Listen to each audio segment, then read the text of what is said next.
खबर मथुरा से है, जहां मौसम विभाग द्वारा जारी किए गए अलर्ट के बाद महावन के थाना बलदेव क्षेत्र में भारी बारिश के साथ साथ ओलों की बौछार हुई, जिसके कारण खेत में खड़ी फसलों को काफी नुकसान हुआ है।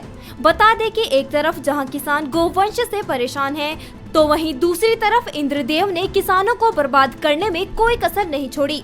ओलावृष्टि से सारी फसल बर्बाद हो चुकी है, जिससे आहत किसान ने सरकार से मदद की गुहार लगाई। पिछली वो तो आलू के भाव ने मार दो, अब के पूरी फसल ने जाने ओरे ने मार दी भैया। मैं खेत पे आयो, वो तो टोपा लगे रो नहीं भैया, म्यू मरे को तो देख लियो भैया, खूब तुम्हारी आंख ने गार के सो मे संग है रोए, मे संग का पूरे किसान संग है रो, परमात्मा रूठ रो जा किसान ते।